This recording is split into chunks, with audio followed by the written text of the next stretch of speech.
Le Grand Matin Sud Radio.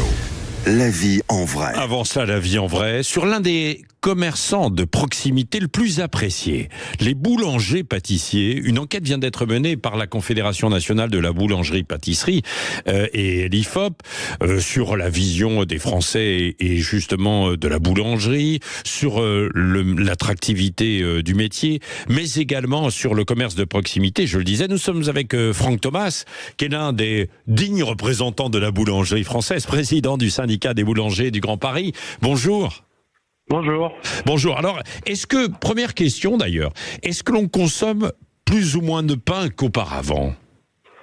Non, la consommation a diminué un tout petit peu, environ de 5%. Oui, de 5%. Par rapport à avant. Oui, mais ça reste effectivement un produit que l'on consomme quand même régulièrement. Alors, il y a les boulangeries.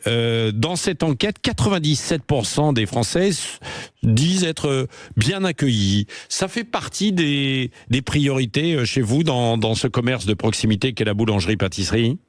Oui, bien sûr, c'est un lieu d'achat où le consommateur se rend quasiment tous les jours pour se faire plaisir. Il sait ce qu'il achète en allant chez un boulanger artisanal.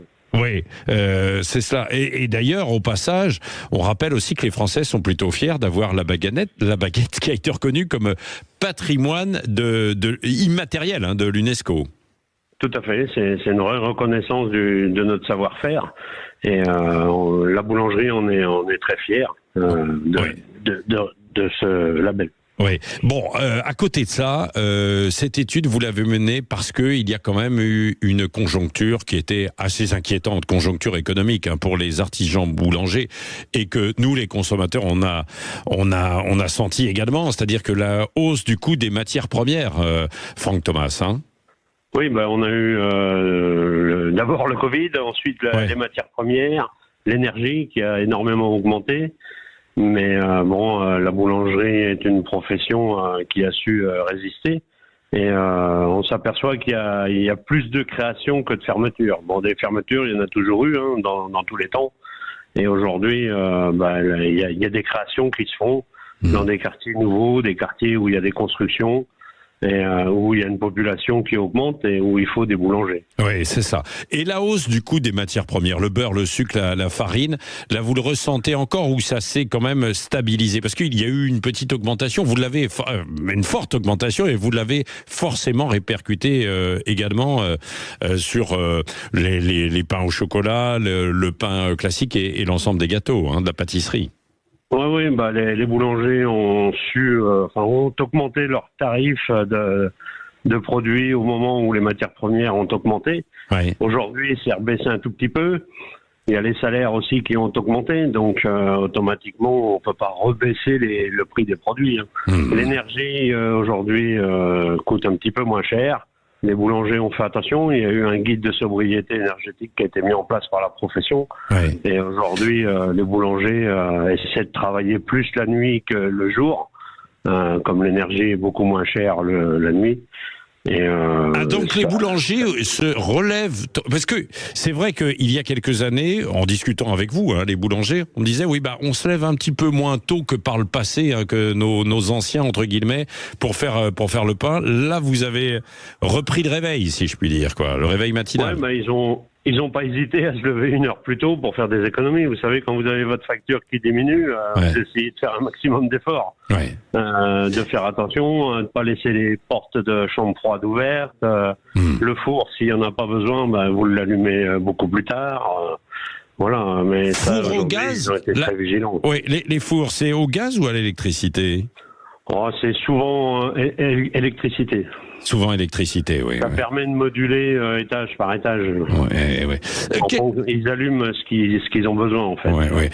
Franck Thomas, quelle est la différence avec une baguette qui est vendue chez vous, artisanale donc, et puis une baguette en grande surface ?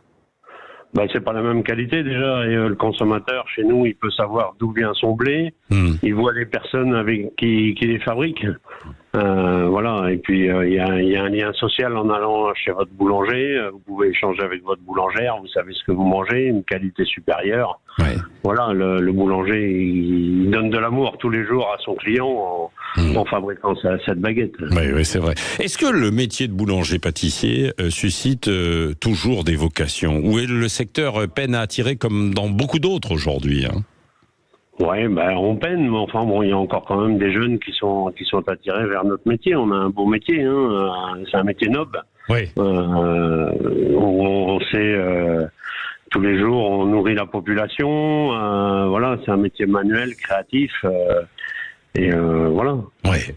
On gagne bien sa vie. Hein. Mais voilà, mais il faut avoir envie de travailler, quoi, aussi, et de se lever tôt. Vous, Franck Thomas, vous êtes levé à quelle heure ce matin? 3 heures. 3 heures, voilà. Bon. Voilà. Et vous couchez à quelle heure dans ces conditions? Moi, je vais faire ma petite sieste, comme les enfants, au début d'après-midi. Hein. Oui.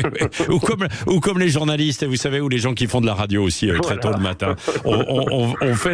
On vit de la même manière. Merci à vous d'avoir été avec nous en ligne ce matin à propos de cette enquête qui a été menée par la Confédération nationale de la boulangerie-pâtisserie. Et je salue au passage d'ailleurs l'ensemble des commerçants et des commerçants notamment de proximité. Les 6h43 dans un instant, les grands titres de l'actualité. Hashtag on en parle. Vous allez voir aussi tout à l'heure, juste avant 7h, que si vous voulez acheter encore un vélo et bénéficier d'aide, c'est le moment. C'est le moment parce que ça va s'arrêter à la fin du mois.